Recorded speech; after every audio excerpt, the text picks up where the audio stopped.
Baby Yoda, do do do do do, Baby Yoda, do do do do do, Baby Yoda, do do do do do, Baby Yoda, Baby Yoda, do do do do do, Baby Yoda, do do do do do, Baby Yoda, do do do do do, Baby Yoda. I'm sorry. It's been in my head all day, and now it's in yours. So you're welcome. Hello, everybody. I am RJ Carter, Senior Managing Editor here at criticalblast.com. We're going to take Baby Yoda off the page because we don't need him any longer. And I've been thinking about The Mandalorian, and I'm in a peculiar position doing this because I am not a Star Wars fanatic. I have watched Star Wars. I recognize the characters in Star Wars up to a point. So I don't know all their backgrounds and histories. To be honest with you, I probably haven't seen, I know I haven't seen the last two episodes of the first trilogy. By the first trilogy, I mean chronologically the first trilogy. I saw The Phantom Menace. I watched the pod race happen. I said, this is a huge advertisement for a video game that's sure to come. And I just didn't care anymore after that. I did not see the two that came after that. Then I did see The Force Awakens and was pretty much struck by, training's no longer a thing that we have to do anymore. You just know that you can tell stormtroopers to do things without even being told that you can do Jedi mind tricks. This isn't something you accidentally discover like, gosh, I wish that rock would move. Oh, that rock moved.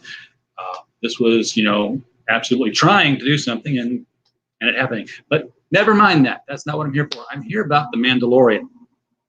Now, this is not proven. This is total conjecture. That's what I do. I drive and I conject things. But remember when the first episode came out and everyone loved it. And then Anita Sarkeesian got on Twitter and said, hey, how come no women? And then everybody was like, hey, yeah, no women. Well, I got to cogitating on this, and I'm going to have to cogitate a little harder, so excuse me for a second. Where did I put that thinking cap? Here we go. Okay. Me. My thinking cap on here. And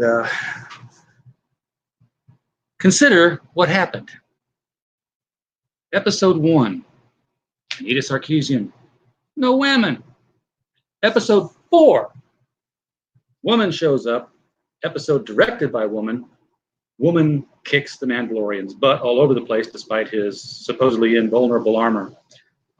This is the equivalent of Iron Man 1 coming out and there being no women, and then Iron Man 2 coming out and Iron Man getting his ass kicked by Black Cat. But here's the thing.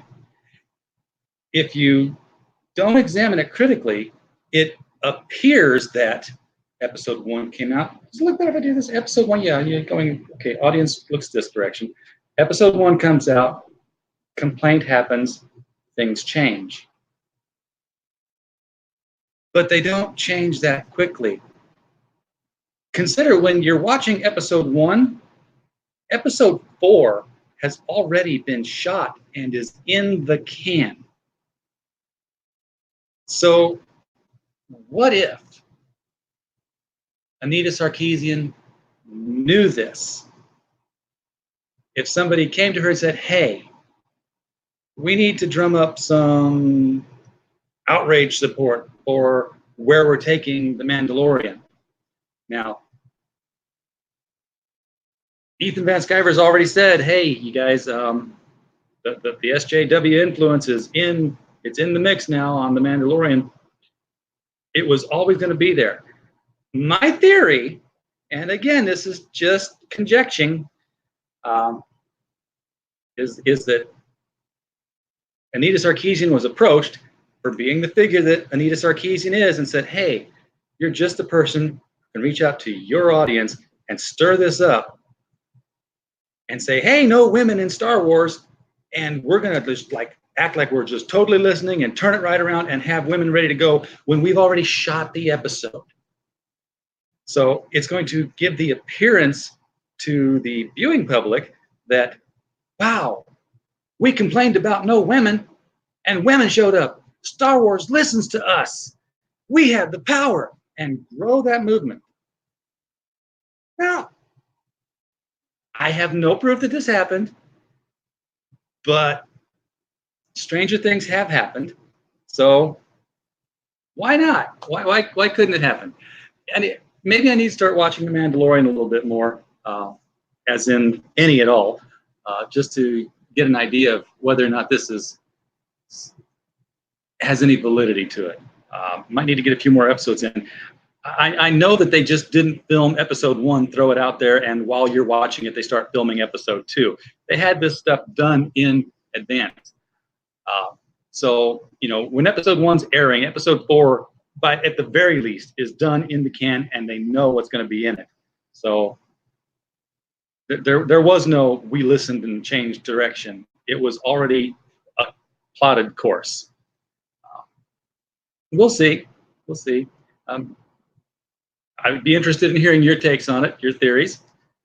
Anyhow, it's a Flash night, so we are prepared for the Flash. This is the final episode of the Flash before Crisis hits next week, and it appears that the darkest night has hit Central City. We have zombie Flash running around. Be interesting to see how they're going to wrap that up. We have basically Venom is the bad guy. Bloodwork is the bad guy, and he's got a sentient symbiote. He's got black blood in him that thinks. Yeah, you get where this is going. Anyhow, we have other things coming up. We have reviews coming in the near future here. We have wrapped all our viewing period on Ancient Aliens Season 12, Volume 1. It's History Channel, so it's schoolwork. I think it counts. We have just received Fuller House Season 4. We'll be getting right on that. And also in the mail today, Ready or Not, it's Ready or Not, the comedy horror slasher flick that everybody's wanting to see. It might be good. I don't know. I've never watched it in the theaters. We'll see. Anyhow, this is going to be a short one. I wanted to get that conspiracy theory off my chest, and see if there's any traction to it. See what y'all think. Let me know in the comments below if you like conspiracy theories. You like this? Not that I'm a conspiracy theory kind of guy. Is it possible that Bryce Dallas Howard and other Star Wars women got a hold of Anita Sarkeesian and told her to start this up on Twitter? Ancient astronaut theorists say yes. So we'll see. It is Venom. It is. Bloodwork is Venom. So that's going to be fun to watch. Anyhow, like I said, it's going to be a short one. Just wanted to get that off my chest. Leave comments about what your theories are about The Mandalorian. Let me know if I'm just totally off my rocker, need to start taking my meds, or if maybe I'm onto something here. The whole 32 flavors at Baskin-Robbins kind of thing. So thanks for coming by, guys. If you like this kind of content, you want more conspiracies, consider subscribing to the channel, hit that bell for notifications, and never miss another ramble.